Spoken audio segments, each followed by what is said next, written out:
This is Fred Richani and Scott Anderson, TSC News. We are here to recap WWE WrestleMania 33. I was going to say April 2nd, but it is now officially April 3rd, 2017, a Monday. I think we just had the longest WWE show in history. 7 hours long. And God bless Scott Anderson, who actually decided to get on camera for once, dressed up in a nice suit and tie and his New Day horn.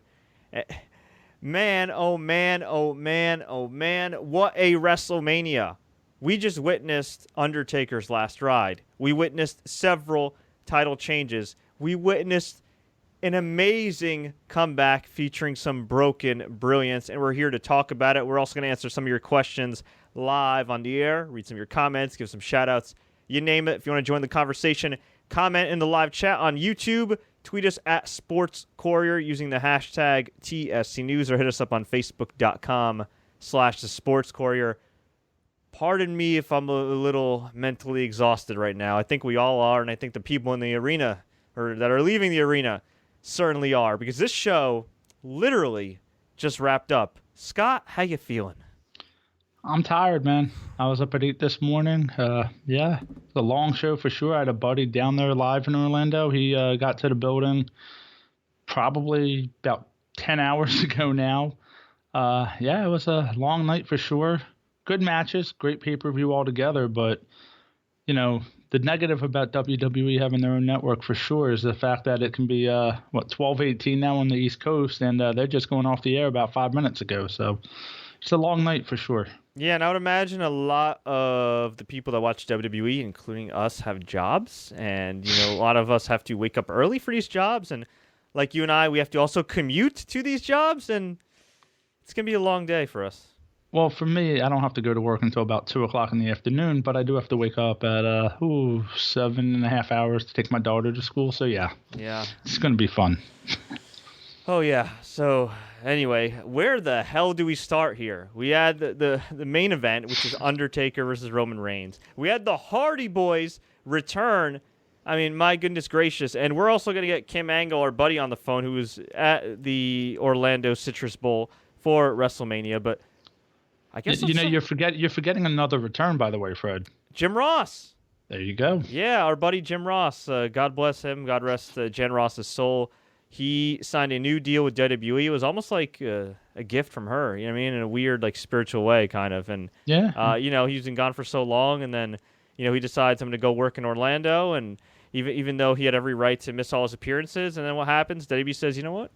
We're going to bring you back. And it's weird because he's technically still under contract with Access, but I think he's going to be on, like, the major shows and some network specials, which is pretty cool, and came out for the last match, which began, I think, at 11:30, maybe 11:35. Yeah, and a little bit after 11:30. And it was Undertaker versus Roman Reigns. And Roman Reigns was definitely a heel in the match. He had his work cut out for him, as we talked about before this pay-per-view. Undertaker did not move well at all. And I just did not like the layout of the match. I did not like the match placement. I know it's WrestleMania and they could go as long as they want, but I think they did a great disservice to the Undertaker. You know what? Undertaker, doing a disservice to Undertaker, I'd say maybe yes, but at the end of the day, you know, he got his moment at the end and everything, which we'll talk about. I think they did a huge disservice to Roman Reigns, because for the second straight year, this dude had his main event match go on well after 11 o'clock, when the crowd and viewers around the world were mentally and maybe at times physically exhausted. Never mind the fact that the match layout was not all that great. I mean, they started off strong, beating each other up, very aggressive. Undertaker knocked Roman out of the ring a few times, said, "This is my yard." We had a spear through the Spanish announcer's table, I believe. We had some cool spots here and there. We had Undertaker hit the tombstone. Roman Reigns kicked out. And then things got kind of sloppy, kind of weird. And Scott, you know which spot I'm talking about, where Roman Reigns looked like he was going to reverse the tombstone, where, you know, you tip Taker over and, you know, flip him upside down and you get into the tombstone. I mean, they've done it in almost every major Undertaker match, you know, right? I mean, Shawn Michaels, Undertaker, Edge, Undertaker. Batista Undertaker was probably the coolest looking one at WrestleMania 23. Yeah, it's been done plenty of times for sure. And Undertaker just collapsed. They botched it. Twice.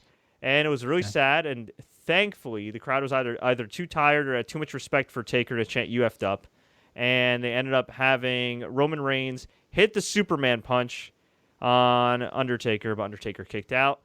And at the end, and this took forever, man. At the end, we had Undertaker get hit by not one, not two, but 3 spears to lose clean in the middle of the ring. It was really weird because he kicked out of 1 spear, took forever to get up, got hit with another spear, kicked out, took forever to get up, and then after that, Roman Reigns picks Undertaker up, or Undertaker slowly rises up, but he kind of sort of picks Undertaker up, and he says, okay, this is my yard now. And he uppercuts him a couple times. And then just bounces off the ropes once or twice, gets some more momentum, hits the spear, pins Undertaker. It was a pretty heelish way to do the "I'm sorry, I love you" moment, as we saw the last time WrestleMania was in the Citrus Bowl, WrestleMania 24, with Shawn Michaels and Ric Flair. And Undertaker got pinned, 1, 2, 3. Roman just stared back at the ring on the ramp, the gigantic ramp, with the beautiful set, but the gigantic 84-yard ramp. Yeah. Here's my video went out, by the way, Fred. I don't know what happened there. It's okay. Guess the camera doesn't love me, apparently. Hey, it's all right. The crowd didn't love Roman Reigns as the fireworks went off. And, man, if they are keeping Roman Reigns as a babyface, is there a worse way than this? I mean, seriously, at least do the Nick Diaz, Frank Shamrock moment for those that don't know.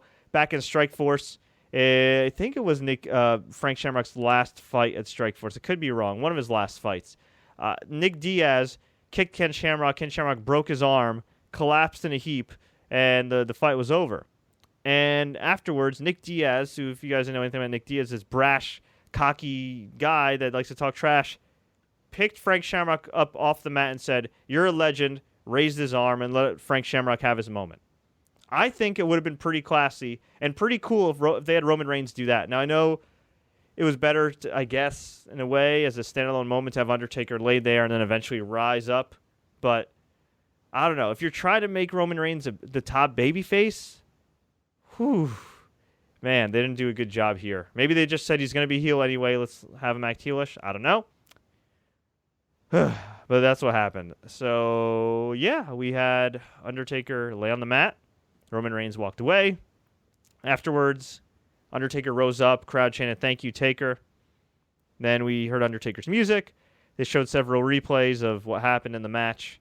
And then Undertaker took his gear, had it already on after the replays ended, left his gloves in the middle of the ring, left his jacket in the middle of the ring, and then he left his hat in the middle of the ring. And this crowd that had been patiently sitting around for 7 hours gave Undertaker a thunderous ovation, told him thank you.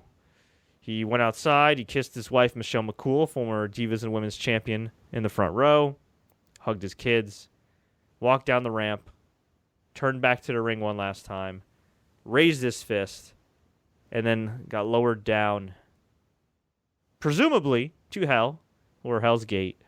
And yeah, Scott, that is the end of The Undertaker. Scott? Yeah, it is. Yeah. I'm still kind of weeping over that. Yeah, it was sad for sure. It was a good ending. I know off camera when they went up to the ramp was lit on fire like Undertaker does, so that was cool. I get the ending of it. I agree with the placement. I agree with the layout. Not very well done. Roman back-to-back Manias has not had good main events, but I get why they did it, being it's The Undertaker's last match. So I can't complain. But you know what's sad about this? You said 2 straight Manias he's had no good matches, right? Right. They actually think that they were doing right by him in this position. They actually think they were doing a good job. Yeah. Think about that. They think they're doing a good job with Roman Reigns. Somebody thought it was a great idea to have his match go on well after 11 o'clock for the second straight year against one of the most beloved superstars in WWE history. Somebody thought that was a good idea. Well, you couldn't do what you did and not have it as the main event, True, so. but you also didn't have to have the event go on for 7 hours. Except for Pitbull performing, what do you cut out? Dude, WrestleMania 20, and WrestleMania 20 was not as good of a card as this, but WrestleMania 20, I believe, once had 12 matches on the show. No, a lot of the earlier WrestleManias did. I know. They somehow magically got done within 4 hours. Different time. Not an 84-yard entrance ramp either. True, but still.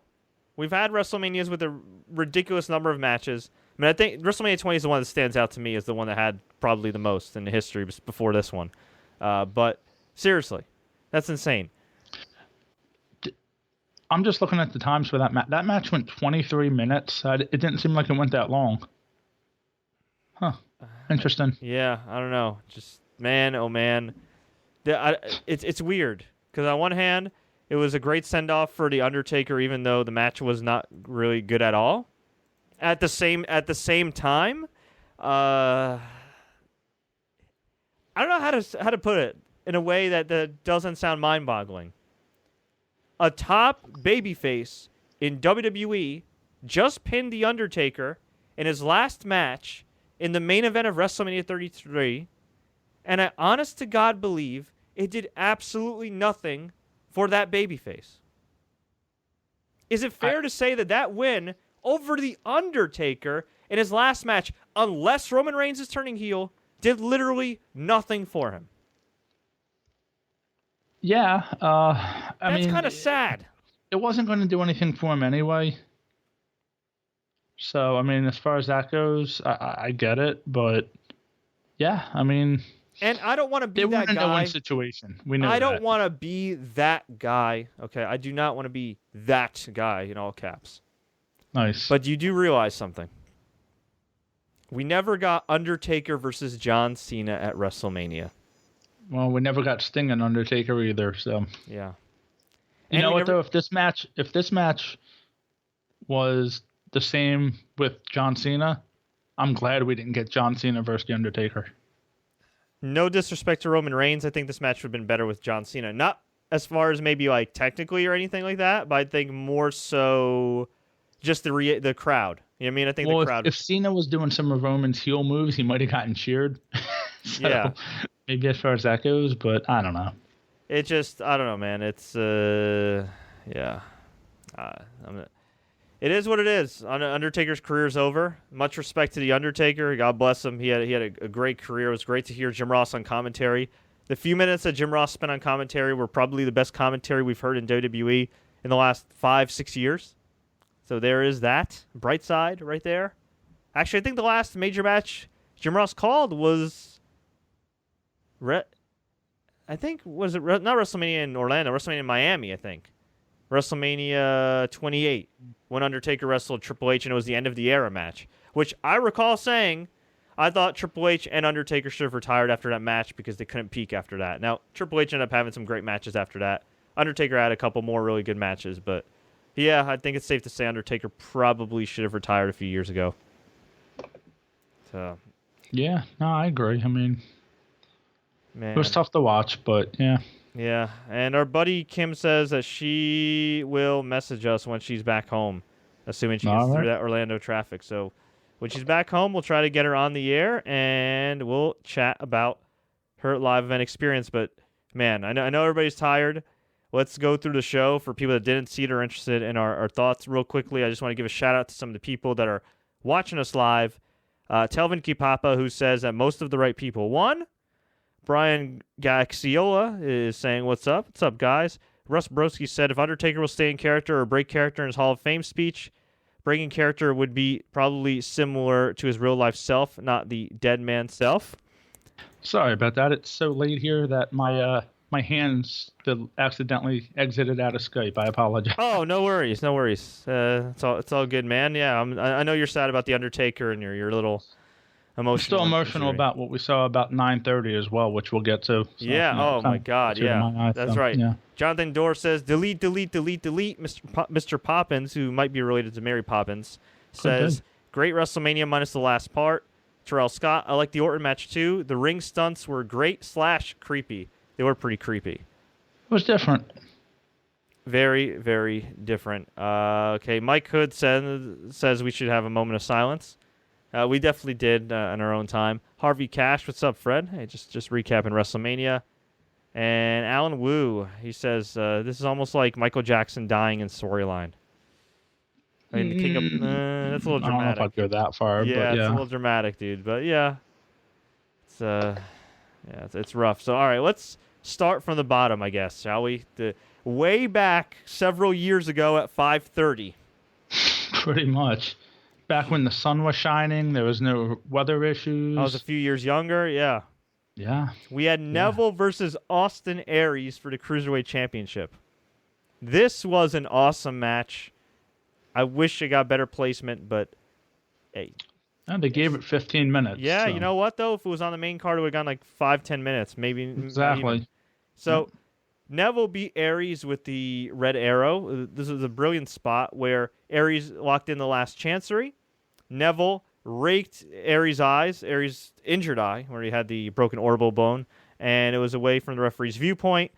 Neville then went for the red arrow, hit it, got the 1-2-3. I predict tonight on Raw that they are going to have Neville versus Aries in a rematch, and Aries in front of a hot WrestleMania Monday Raw crowd is going to pin Neville, to win the Cruiserweight Championship. Which is another great way to kill 205 Live. Yeah, but you know what? I think it's better on Raw. It's going to make it a bigger deal. But I know what you're saying. But... Yeah.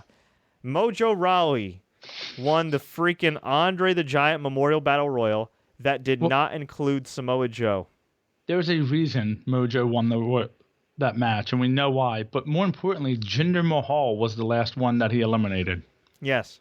Jinder Mahal, who reportedly half-assed it like crazy on the Indies when he was not in WWE, and a guy who has not improved a lick since he's been back in WWE, although he's gotten bigger muscles and, bigger veins. Bigger pushes, at least. Yeah, I guess his push has improved. He went from being a complete jobber to a guy that's more often than not a jobber.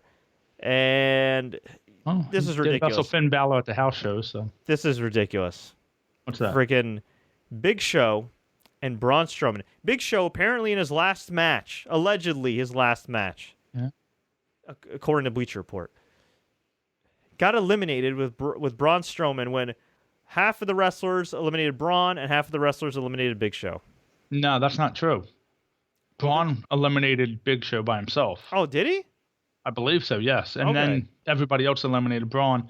Started out with about 15 guys getting tossed out by Braun and Big Show within about the first 2 minutes, and then just kind of went on. It was interesting. Yeah, I mean, I thought Sami Zayn was going to win it, but I was pleasantly surprised, unpleasantly, and somebody didn't give security the script, but that's okay. Yeah, what happened was there were a few guys left in the ring. Jinder Mahal knocked Mojo out of the ring, and then Rob Gronkowski just happens to be in the front row, Mojo's best friend, a.k.a. maybe the greatest, I don't say the greatest tight end yet that's ever played in NFL history, but already one of the greatest tight ends in NFL history, statistically. And he poked fun at him, threw his drink on him, and of course this sets up the WrestleMania moment, the ESPN moment, of Gronk entering the ring. But somebody didn't clue this security guard, who ran her ass off to stop Gronk from going in, and he went back to his seat for the time being. Or they made it look really good. No, they did. One or the other. I couldn't tell that she wasn't in it at first, but after a while when they were stalling, I was like, okay, does this lady not realize that this is part of the show? And hey, not her fault. If nobody clued her in, at the end of the day, she's just doing her job. Yeah. And so eventually somebody smartened her up. They let Gronk hop the barricade, went in the ring, shoulder tackled Jinder Mahal, gave him a freaking Monty Brown style pounce, or Marcus Corvon for any of the old WWE ECW fans. And yeah, I know that's an obscure reference. And eventually, Mojo eliminated is it Killian or Killane? I think it's Killian Dane. Killian Dane. There you go. I don't know why I keep mispronouncing that. I know it was Big Damo. So he eliminated Big Damo, and then afterwards he eliminated Jinder Mahal. Yes, Jinder Mahal was the last person in this battle royal. And Mojo won. And he celebrated with Gronk. I don't think Mojo's been on TV since the Royal Rumble, has he? He's been on a little bit. I mean, my God. He hasn't done much. Yeah. No, he was on TV on SmackDown, but he was in that random 10-man tag. Oh, yeah. See how easy I forget? What annoyed me was not just Big Show getting eliminated like a geek in his last match, just that early in the match. It wasn't just Braun Strowman getting eliminated when the guy looks to be a legit headliner down the road if pushed correctly. What annoyed me even more was Sami Zayn being eliminated. The Usos, the brand new tag team champions who had a great match with American Alpha, looking like jobbers, just getting eliminated randomly. Same thing with American Alpha. I'm not a fan. I'm not a fan of this. This is stupid. Whatever. Mojo wins. Seems like a nice guy. Seems like a fun guy to go to the club with. I want to hang out with him in real life, but I don't really want to see him wrestle. Unfortunately, it seems like this Battle Royal started out as something great, and it's just turned into kind of a thing, and that's the sad part. But, hopefully not. I mean, you have a 4.5-hour show, 5-hour show. You should put some more big names in it, kind of make it mean something, but I don't know. Kind of sad. Yeah, it was pretty lame. We had Baron Corbin take on Dean Ambrose for the Intercontinental Championship. This got bumped to the pre-show. Okay match. I feel like Dean Ambrose has kind of been wrestling in slow motion in recent months, and this was the case here. I mean, there was even a Dirty Deeds that seemed like it was a little slow. I don't know. I mean, maybe it's the quality of opposition. He pinned Baron Corbin clean with the Dirty Deeds. 1, 2, 3. They gave the match a whole 10 minutes. Why did Dean Ambrose win this match? For the same reason Neville did, I suppose. So Baron can win on SmackDown? I mean, I guess. But if you're going to beat Baron Corbin, who you want to push as a future world champion, Mogul, why the hell is he losing clean like this? Never mind the fact that I argued on the pre-show that I did earlier on this channel that they should have Baron Corbin pretty much go undefeated from here on out up until maybe SummerSlam. Or maybe protect him at least like they did in NXT where he rarely lost. He loses clean. Middle of the ring. And on top of that, Dean Ambrose doesn't barely cover him. He gets on top of him and he does like a Naomi-style cover after she does like the rear view. And he just pulls the leg back. 1, 2, 3. Really? That's it? I'm not even the biggest Baron Corbin fan. But if you're going to have this guy win the Andre the Giant Battle Royal, if you're going to give him a cool finish for like the end of days, if you're going to keep touting him as a future world champion, he should not be losing randomly to Randy Orton via distraction, and he should not be losing to Dean Ambrose. Yeah. I guess that's all you got. All right. We had AJ Styles and Shane McMahon open the show. Very interesting. Yeah. Unfortunately, next year AJ is going to be on the pre-show because he went from match 2 last year to match 1 this year to, well... Oh, God, don't say that. Only one way to go. Man. They had a surprisingly very good match, but the match was very polarizing. There was a part of me that loved the fact that AJ Styles took Shane McMahon's old ass, who can't be bothered to dye his damn hair black, and made it into a spectacle. And there's a part of me that saw Shane McMahon beat up AJ. Out jiu-jitsu AJ. Keep in mind, AJ Styles has some MMA training. AJ Styles has a legitimate amateur wrestling background. I think at one point AJ Styles was going to open up a wrestling academy, or he has one in Gainesville, Georgia. I know when I interviewed him 4 years ago, he said he was interested in opening up some type of academy or something. It might be after he retires or something, but still. And then Shane did something that just nearly set me over the deep end until AJ got the win. Can I guess what it is? He kicked? Okay, go ahead. Well, what, that he kicked out of every finisher AJ gave him, or that he reversed the Phenomenal Forearm? Yes, thank you. Yeah, no. No. It wasn't. It was the 450 splash, wasn't it? When he was on the ground and and he locked in the triangle or whatever the triangle was supposed to be. Yes, it was like a fry angle. No. What pissed me off was the Styles Clash kick out. Well, how's about reversing the calf crusher? That too. I mean, he did it last year though with Undertaker, so it is what it is, you And know. JBL kept saying, Shane McMahon, people don't realize, is built like an NFL linebacker. What? You have to sell your product, okay? I've interviewed a whole lot of linebackers in my day, Scott, in the history of this website. Right. Do you know how many of them look like Shane McMahon? Not many. 0. I've interviewed a couple punters that look like Shane McMahon. Actually, they look more athletic than Shane.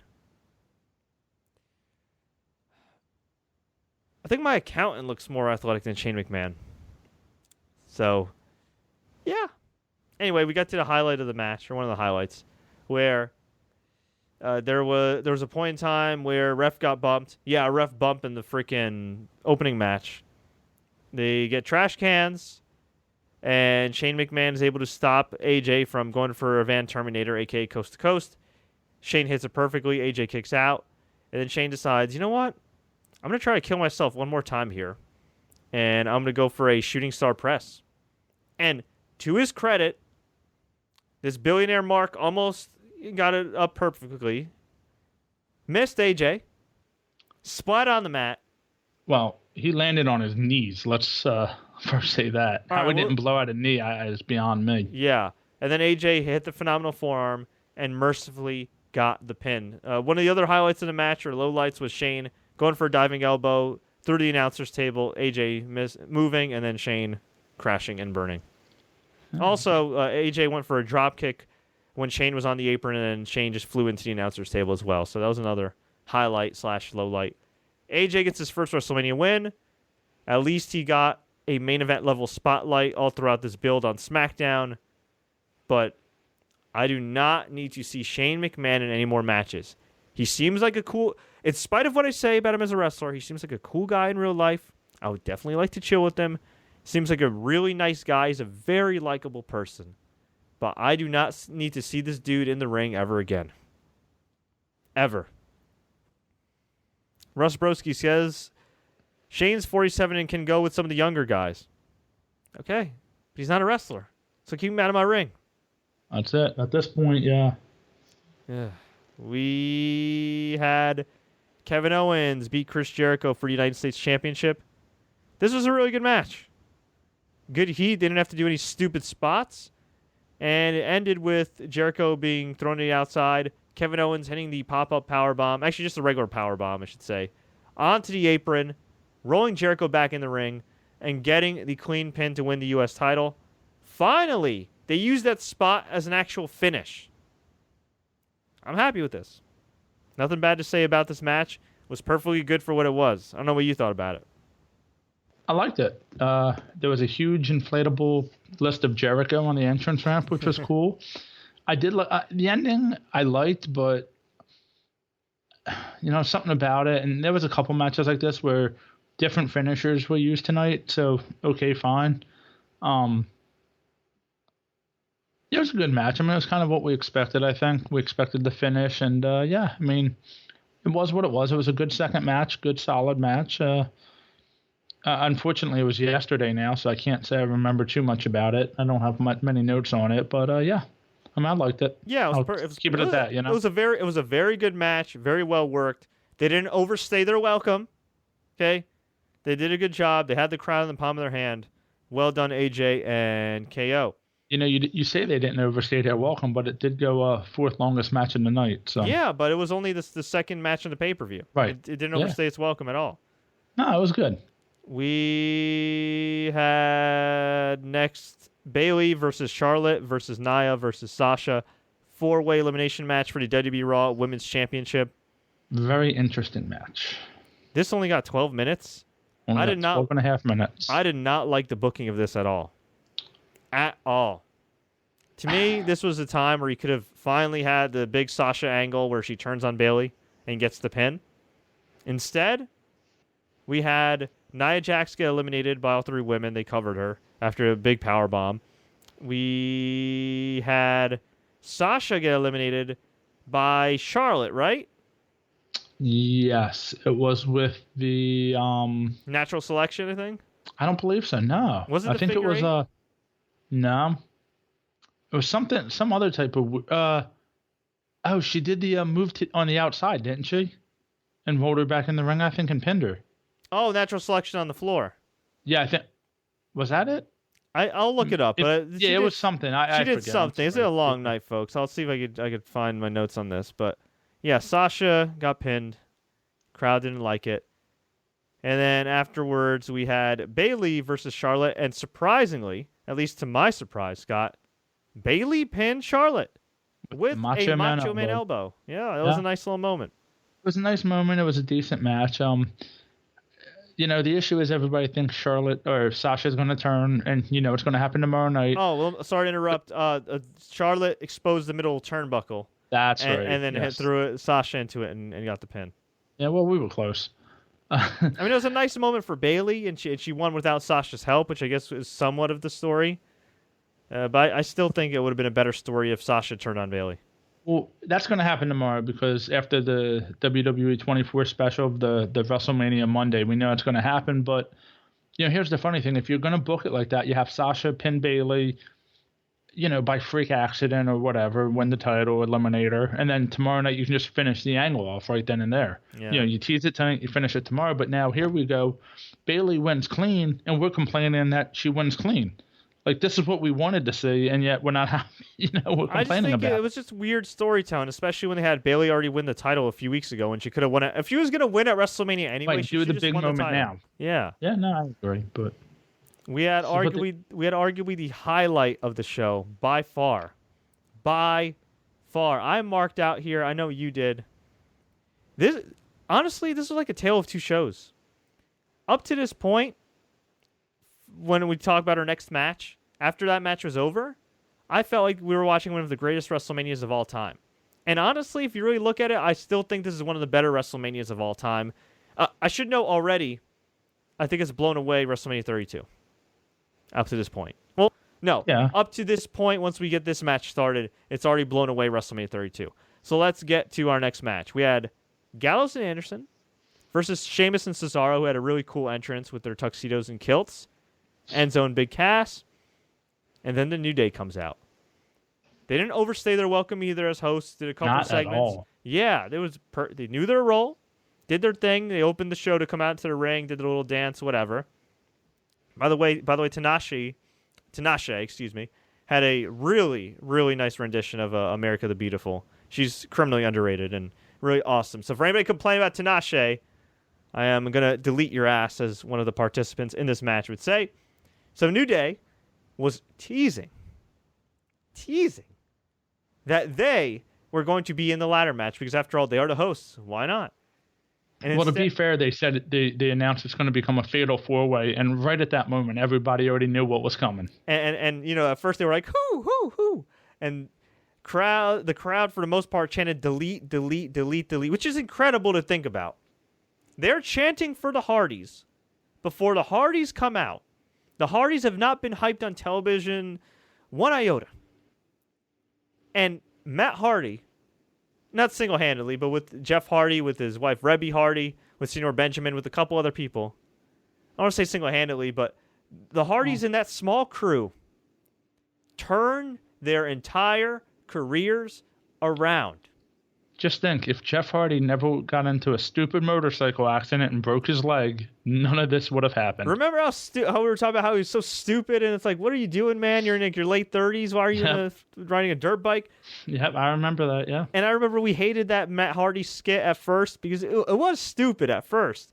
But so dumb. when you saw the freaking effort and the talent of Matt Hardy to be able to play that broken Matt Hardy character, I turned the corner. I was like, all right, you know what? This might be crazy. This might not be for everybody, but you know what?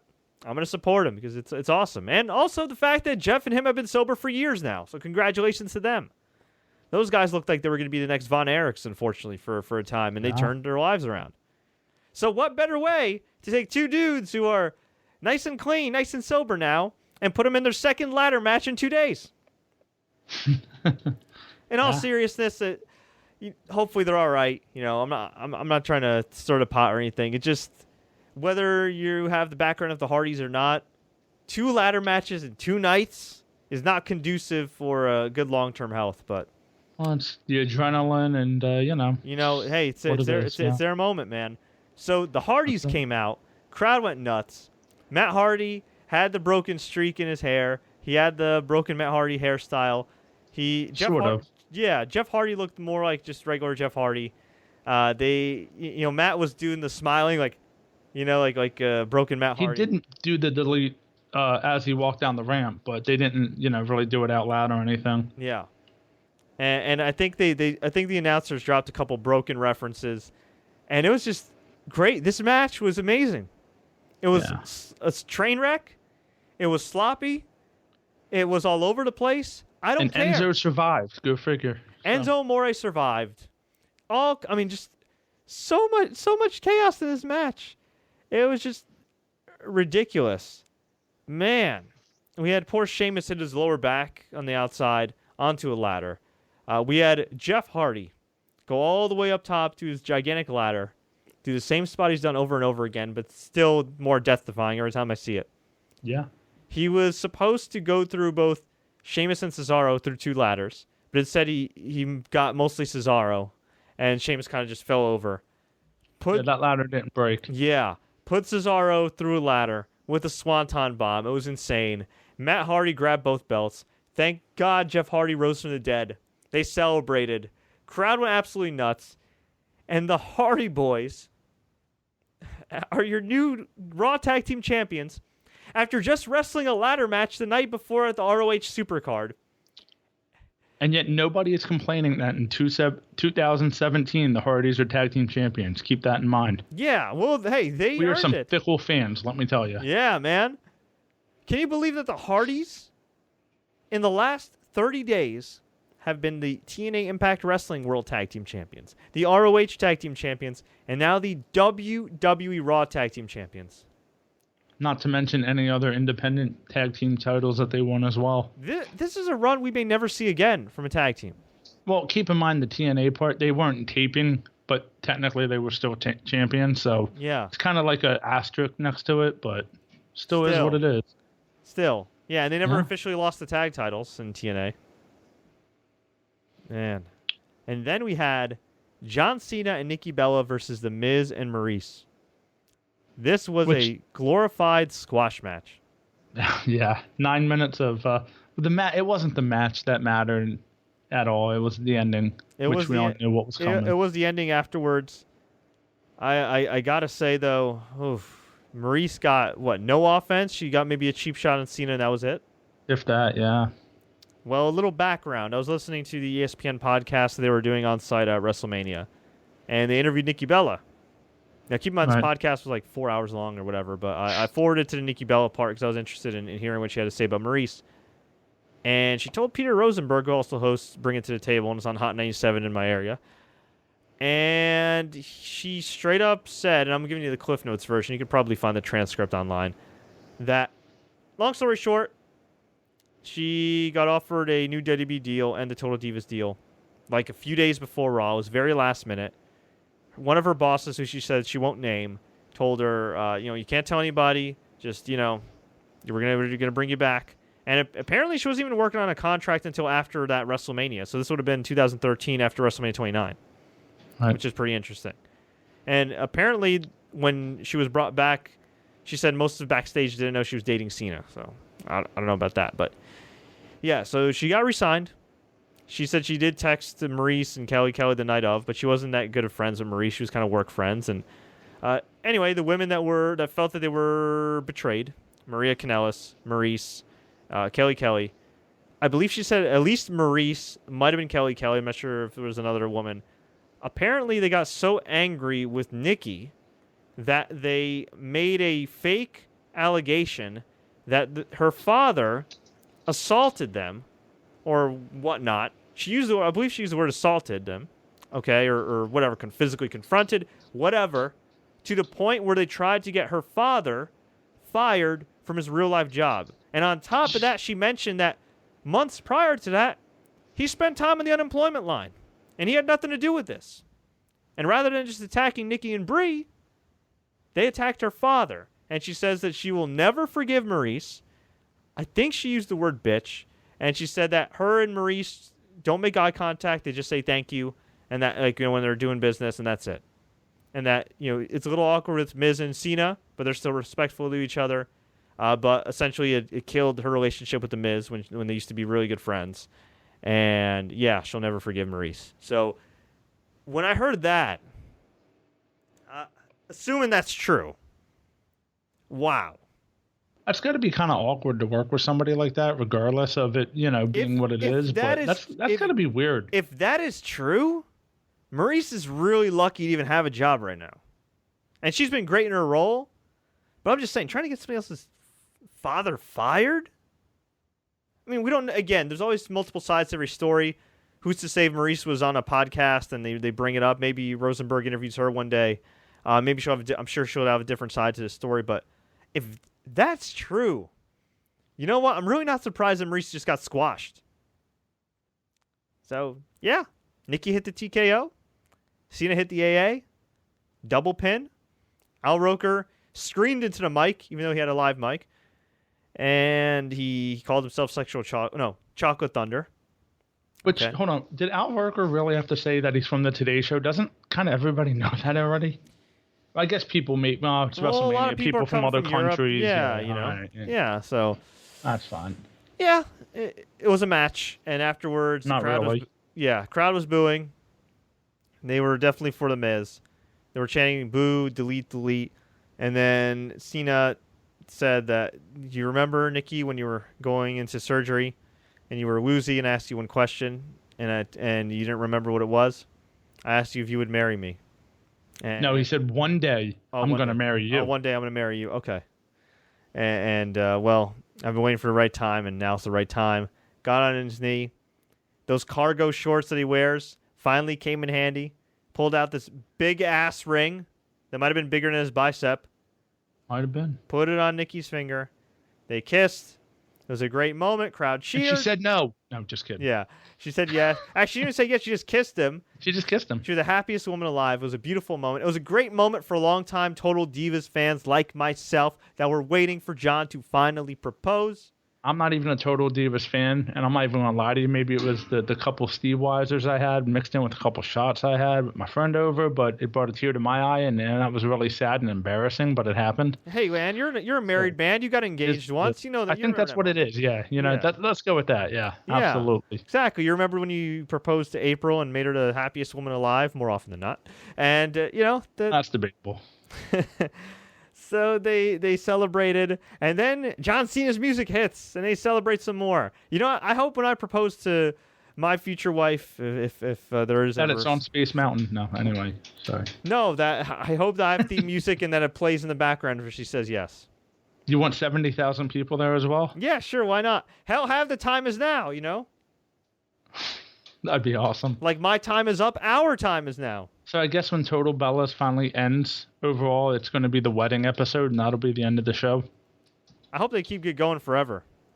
Yeah. All right, Mike Hood asked, was it a scripted proposal? No, I don't think it was scripted, but I mean, I guess spoiler alert that they might have already been engaged for a little while now, and that they just saved this for TV for the Total Bella show. Is it okay to say that? No, I don't think Nikki was clued in at all. I mean, I'm sure I'm sure she had an idea that maybe he'll do it, but I don't think he was like, "Hey, by the way, I'm going to propose to you. I love you." No, I think they were already engaged a while back. You don't think so? I don't think so. I think they did it in the ring. No. So there's that. I don't know. Just no. It was great. It was a great moment. It was a good moment. Definitely a WrestleMania moment. We had Seth Rollins versus Triple H in a non-sanctioned match. This was really good. It went about 25 minutes. Triple H was working on the knee. My only disappointment with this match was no Samoa Joe. Which, if you really think about it, non-sanctioned match, it made absolutely no sense in storyline. Why was Samoa Joe not out there?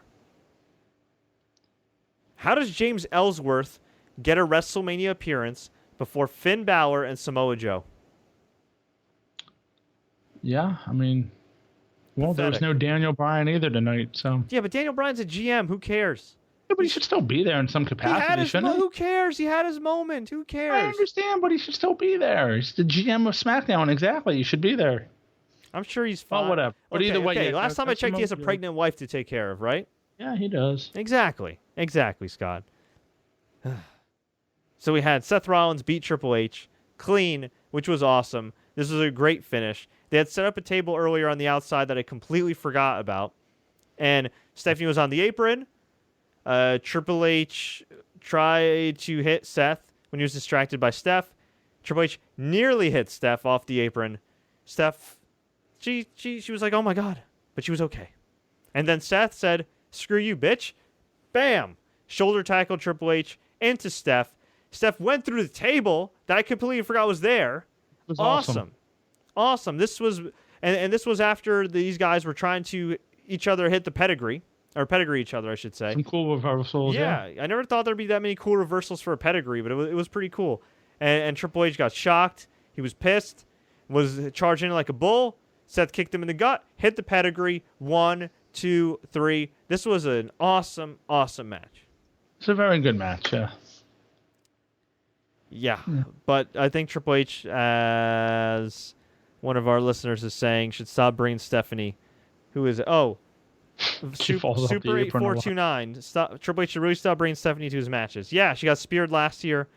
This year she got put through a table. And he had a really cool entrance as well with the police, with the motorcycle. Yeah, that was really cool. So that was cool. Yeah. Some cool entrances tonight. Oh, Seth Rollins also had a torch. Yes, and it took him a minute to come out. It was a huge citronella candle. You know, Florida has bad mosquitoes this time of the year, so he was protecting himself.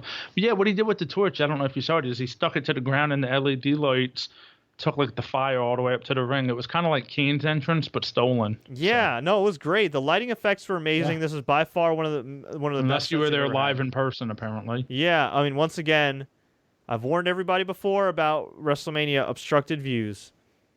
They really need to figure out a way to not have an obstructed view. I know they want to do these outdoor WrestleManias, they want to do these stadium shows, but I really think it's inexcusable. And I was chatting with David Bixenspan on Twitter about, hey, when I had my experience at WrestleMania 29, I got a hold of WWE Fan Services. I got free tickets to a couple events. It was fine. But he brought up the point that, yeah, you might get comped, but it's not for the show that everybody planned their vacation around. It's not for the show that a lot of people flew overseas for. When I had an obstructed view at WrestleMania 29, I'm from New Jersey. It's a 45-minute drive to East Rutherford, to the MetLife Stadium. Meanwhile, you have people flying in from the UK. You have people flying in from Asia, from Ireland, everywhere, all around the world. And can you imagine, Scott, if you took, say, like a 12-hour flight to Orlando, excited for WrestleMania, sit down, and you got a gigantic freaking pillar in your way. I understand what you're saying, but this is not the first outdoor WrestleMania. True. Unless you don't have a TV, you know that you could have an obstructed view. You know where your seats are, you could have an obstructed view. No. Yeah, because to a degree. Now, look, production can come in and move things. I understand that might have been what happened to you. Hang on. But when I had my ticket, it did not say obstructed view, which is why they were entitled to give me to either refund me. Hey, when I was at WrestleMania 15, I didn't have an obstructed view, but I had them cables holding up the WrestleMania sign in my way. Same idea, man. I mean, it sucked, but unfortunately, I think that's just what it is. What if you had tickets on the aisle ramp, and then all of a sudden the ramp is 100 feet up in the air, and you don't get to see these guys as they walk to the ring? I just think that's not fair either. I just think we shouldn't blame the consumer here. I think WWE needs to just do a better job. It's been going on for a long time. I agree, but I think you also know what you're getting into when you go to this, I'm not blaming the people. I feel bad for them. If I flew 15, 16, 17 hours and spent thousands of dollars, I'd be pissed off. Absolutely. Yeah. But you do know what you're getting into as well. I don't know. I just...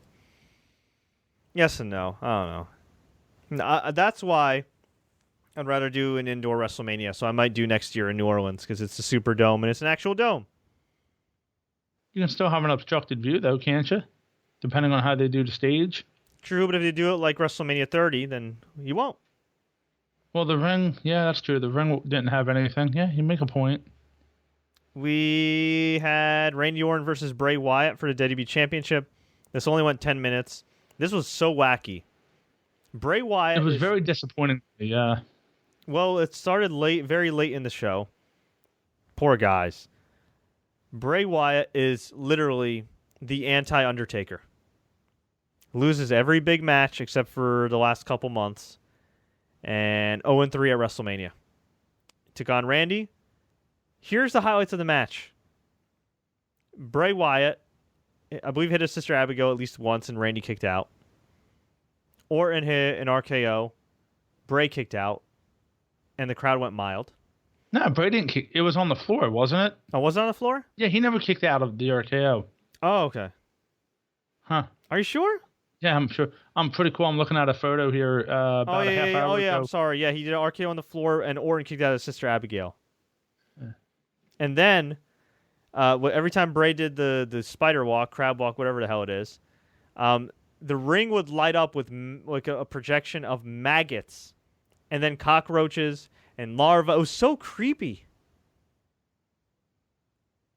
Just weird. Nightmare-inducing.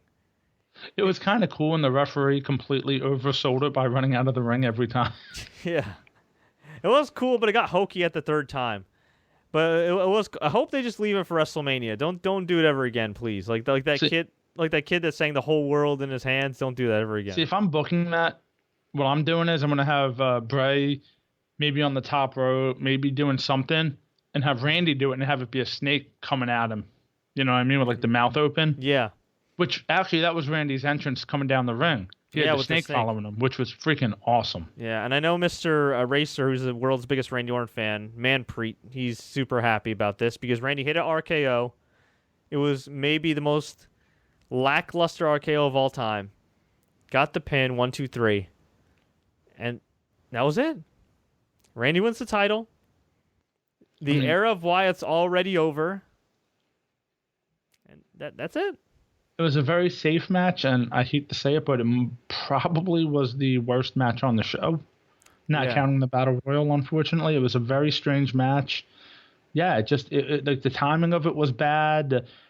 The hokiness of it was okay, but for all that hype, there was just nothing. And then it was like, okay, RKO, pin, good night. Yeah, I mean, Randy the guy Orton's killed champion in 2017. The guy burned his sister's grave, and it just was not brutal enough. Like, we needed this match to kind of have some physicality. I mean, I think the problem is you had a lot of matches that already had to have some physicality.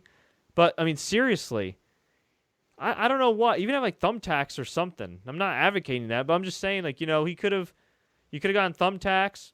Well, how many matches can you have that are, like, no DQ, anything goes? I mean, you had two. Well, you could have just had Bray bring in thumbtacks anyway against the referee's will. Yeah. And then you could have had... True. And, look, I'm not advocating that these guys have actual thumbtacks, but if they had, like, rubbery thumbtack. I don't know. Whatever you can bring that looks like thumbtacks that would hurt least compared to thumbtacks. You could have had that, and I'm just thinking about this off the top of my head.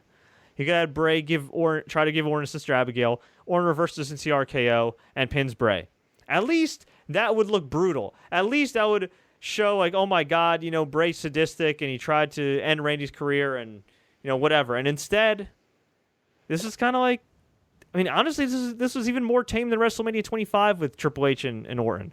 Thankfully, a lot shorter, too. But if you remember that match, there was supposed to be a lot of heat. No heat. But at least Triple H won with a freaking sledgehammer. Yeah, it was just a match for the most part, sure. Yeah, very, very disappointing. And I'm kind of surprised that Eric Rowan in his jumpsuit and butt sweat did not make an appearance here. Luke Harper, by the way, was in the Andre the Giant Battle Royal. Also got eliminated, which pissed me off. Ugh. We had the PITBULL concert. It was cool. It was what it was. For anybody complaining, you know what? The people in the audience really need a bathroom break. So give them a bathroom break. That's so mean, but it's so true. No, I'm just saying. I'm not like Pitbull. Maybe I would have stayed for the performance, but if I had to go to the bathroom, I mean, what am I going to do? Am I going to go to the bathroom during a match, or am I going to go to the bathroom during the concert? Go to the bathroom during the concert. Sure. We had Brock Lesnar and Bill Goldberg. Damn. This match was kind of interesting. Kind of short, but it was nothing kind of short about it, brother. It was 4 minutes. It was pretty short. Yeah. 4.5 minutes. A pretty damn short match, but it was maybe the greatest 4-minute match of all time. These guys just went at it. Brock Lesnar, people were booing Goldberg before. I was like, you geeks, this guy's trying his hardest to still be Goldberg. And then Brock just hit a few suplexes. Goldberg hit 2 spears. Got right up and speared him, yeah. Yeah, and then on the outside, Goldberg speared Brock through the barricade. Awesome spot. Crowd chanted, holy bleep, and then chanted Goldberg. I'm like, you're damn right you better chant for Goldberg. Sorry, it's my inner 8-year-old talking here. And afterwards, Goldberg hit the jackhammer. Brock kicked out, hit a bunch of suplexes, hit the F5, and pinned Goldberg 1, 2, 3. Scott, you said that maybe Goldberg should have kicked out of at least one F5. I think it just would have been cool for the crowd because the crowd was so into it at that point that just to have him kind of make a movement to kick out, I think the crowd just would have went nuts at that point. And then just have Brock hit an F5 and beat him. No big deal. Who cared? Would have been cool, but I think the fears maybe it was overdone. I get it, but it was still awesome. It was a great match. And of course, leave it to the Orlando crowd to do the Ty Dellinger 10 chant when Brock was doing the suplexes. So yeah, that was cool. Yeah. So Brock is your new Universal Champion. If Undertaker wasn't retiring, this would have been a fine main event. We had the SmackDown women's match, and at this point in the show, I thought the match was going to get cut, but it didn't. Instead, they opted to go up until midnight. Actually, when did the show officially end? Well, the show ended about 12:10ish with Undertaker. Yeah. Doing all this stuff. Apparently, the Undertaker's hat and jacket, hat, and gloves were still in the ring about a half hour ago. Wow, okay. So they're just leaving them there, yeah. Damn. Can't wait till the WWE 24 on that. That's going to be pretty emotional. Yeah, that'd be cool. But the SmackDown women's match, I thought it was decent for what it was. 5.5 minutes. It was very, very sloppy. Naomi single-handedly made this match interesting because she's the hometown girl. She had a great entrance. Crowd was so exhausted at this point, but they really loved Naomi. And Naomi was really over last week, too. When she did the Feel the Glow catchphrase, the crowd chanted with her. It was great. And I think finally somebody in WWE woke up and said, you know what? Naomi's one of the coolest people we have on our roster. Never mind the fact that she's absolutely gorgeous and extremely athletic. And I don't think she's like a great worker or anything. I'm not going to put her at the level of some of the Raw women as far as like in ring. Like I don't think she's really like super duper technically sound or anything, but she's just a really likable person. She works really hard. She's got some really cool moves. And, at the end of the day, man, like, she's got a fan base. She's been on Total Divas for years. People like her. And, yeah, she came out, did her cool entrance in the glow, glowing in the dark. And she pinned Alexa Bliss. Was it with the rear view? No, it was a submission. Oh, yeah, that's right. She hit the rear view, and then she locked in some wacky submission to tap out Alexa. I'm trying to see if there's a name for it. It was some weird. Let's call it the glow sticks because she had her arms tied up. Yeah, her arms tied up and her wrapped around her head, and Alexa tapped out. It looked cool, but it was very wacky. Yeah. And Alexa tapped out. Naomi got the win. Naomi celebrated with the championship. I can't believe they put over a hometown girl in her hometown at WrestleMania. The usual WWE edict is to have wrestlers lose in their hometowns, which I always think is the stupidest edict, unless it's John Cena. But it was a great moment. She worked hard for it. She's over. It's not just one of those things where, oh, you deserve it because you've been here for so long. No, she's over. She's maybe the most over woman on SmackDown besides Becky Lynch. Good for her. This was awesome. Also, I have no idea what the hell Becky Lynch was thinking with her outfit. It was... What was it, the Irish? It was a bad ripoff of Sheamus and Cesaro's outfit. That's all. Yeah, I mean, I don't know. Like, I'm not like too up on Irish culture, so I don't want to judge it too much. But it just, I don't know. I don't know. Sheamus and Cesaro. Like cool. not that you're going to complain about flesh-colored tights underneath. That's all I'm saying. You're a married man, Scott. I'm just gonna leave it at that. That's why I can say that. Notice these things. All right. Anyway, moving on. It's been a long ass night. New Day came out and said that the attendance record is 75,245, which is seventh highest all time, I believe now. Which was most likely a work number. Yep. And Undertaker lost to Roman Reigns, and we mentioned that already. So overall, I gotta say, if you did not watch this WrestleMania, I mean, you might as well watch all of it. Just fast forward through the video packages and stuff if you're watching on demand and know that that'll slim it down to a cool 4 hours and 44 minutes. So yeah. But if you want to go out of your way to see a few matches or whatnot, I'd say Neville and Austin Aries was very good. Jericho Owens was very good. AJ and Shane for the spectacle of wondering if Shane's going to try to kill himself somehow. Unfortunately, you can probably skip both women's matches, and I don't want to say that, but it is true, I think. Unfortunately, we're not that great. No, not at all.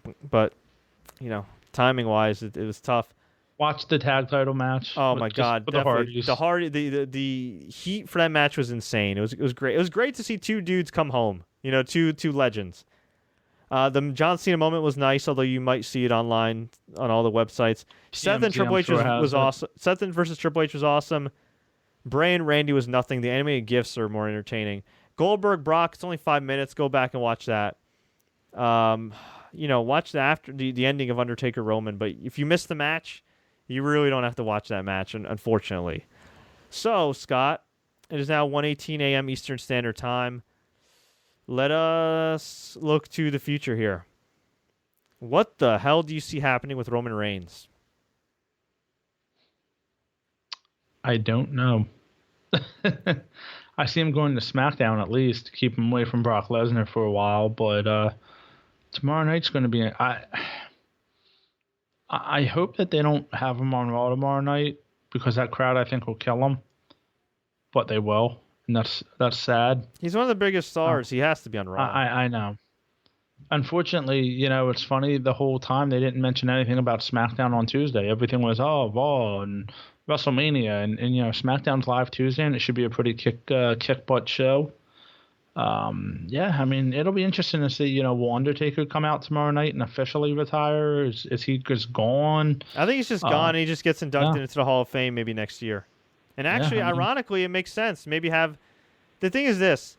I think a part of them wants to induct Daniel Bryan in New Orleans next year because that's where he had his biggest moment. But it also would make sense to induct The Undertaker because that's where the streak was broken.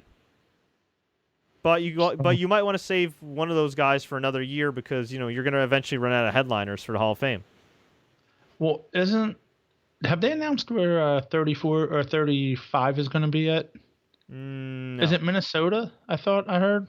No? It was rumored that it might be Minnesota, but I even heard rumors about Philly a while ago. Yeah, I heard that too. We'll see. Because I thought, isn't Undertaker from, I know he's from Texas and all, but didn't kind of get a start up in Minnesota area with AWA? I don't think so. Or am I mistaken? I think you're mistaken. He might have briefly stopped there, but no, he got a start in the South with Dutch Mantel. You're right. Okay, in Tennessee. Yeah, no worries. I think, I'll Google it real quick. That would be interesting. I have no idea if Undertaker ever actually worked for the Indianapolis territory. Or, not Indianapolis, I'm sorry. Minneapolis. Sorry, it's way too late here. It's very late, yeah. It is very, very late. Let's see. Undertaker, AWA. No, I don't think he ever had a stop in AWA. So, hey, whatever. You learn something new every day. Yeah. I don't know what to predict. I think knowing how ignorant they've been with Roman Reigns, I think he's going to stay a babyface.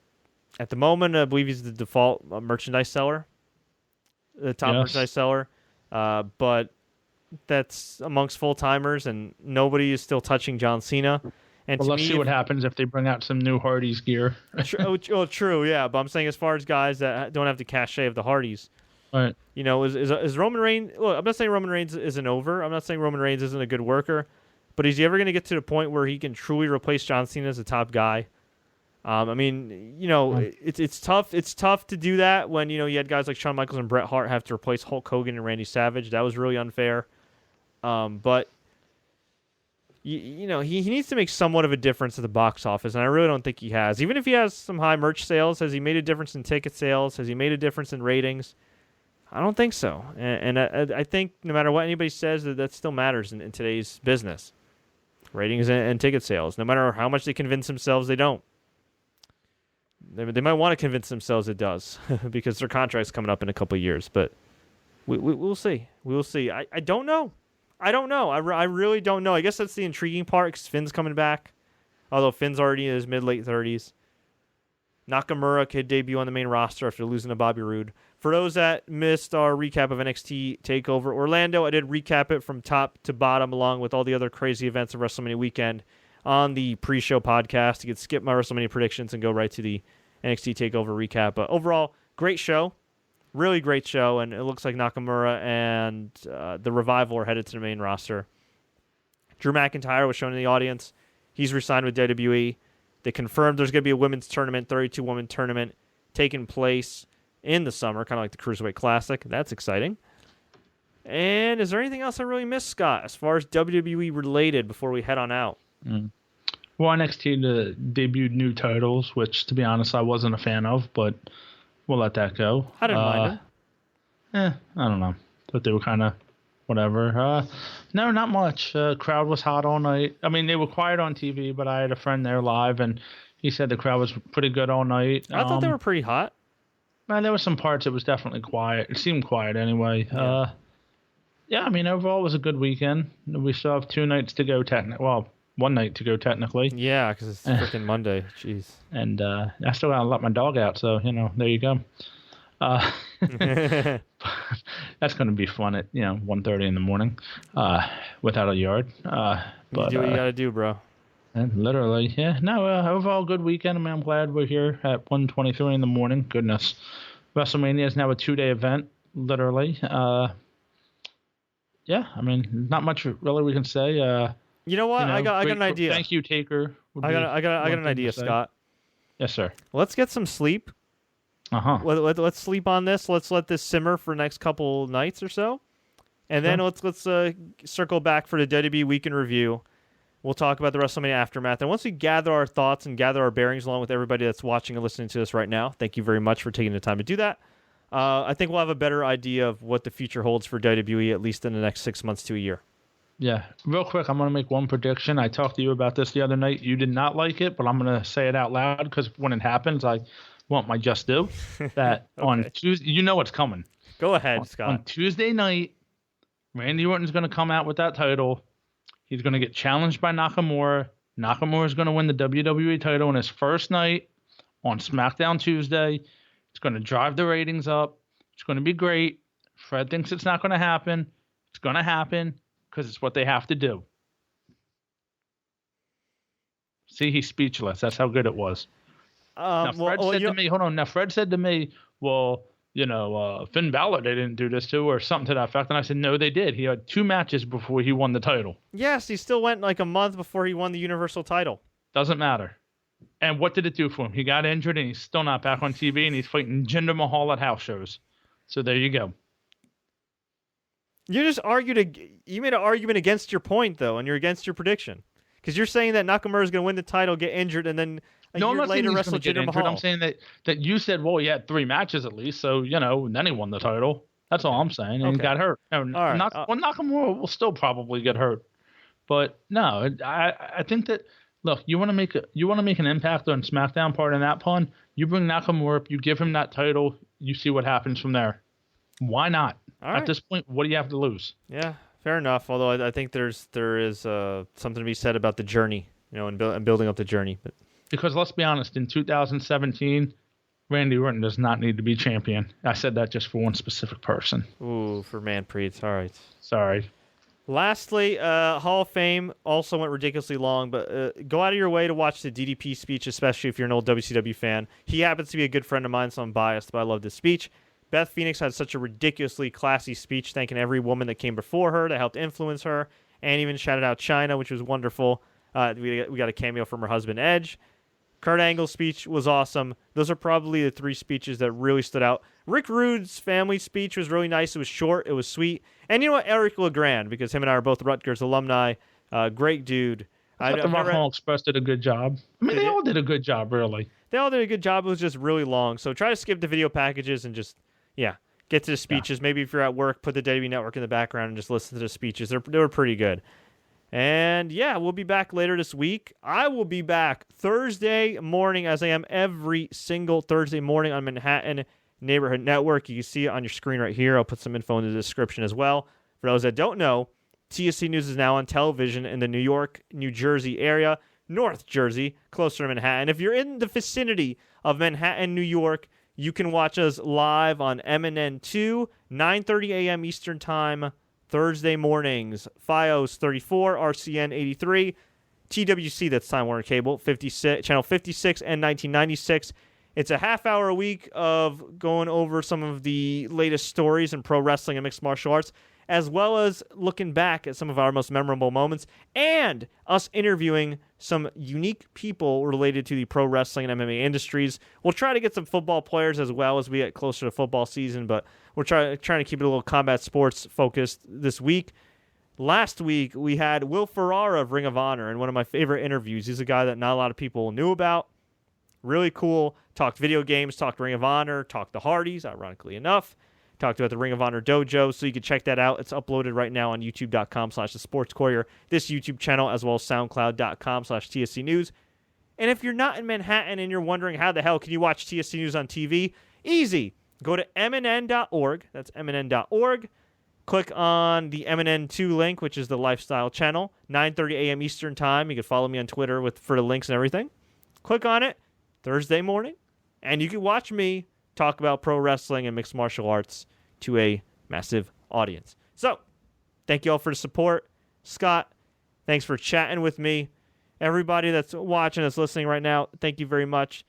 Again, if you haven't subscribed already, youtube.com/The Sports Courier. Check me out on MNN. Check us out on soundcloud.com/TSC News. If you don't like SoundCloud, you don't have the app, you could find our podcast on iTunes, Stitcher, Google Play, you name it. We got it. Whew. Long night, Scott. Long night. Yes, sir. Thank you once again. Great, great to do this with you again. And yeah. And one last thing, because Manpreet said that he's on the West Coast and you have to wake up 6:30 a.m. on Thursday to watch me live. Well, Manpreet, my show on Manhattan Neighborhood Network is available on demand next day on YouTube and on SoundCloud. So we got you covered, my friend. Until next time, everybody.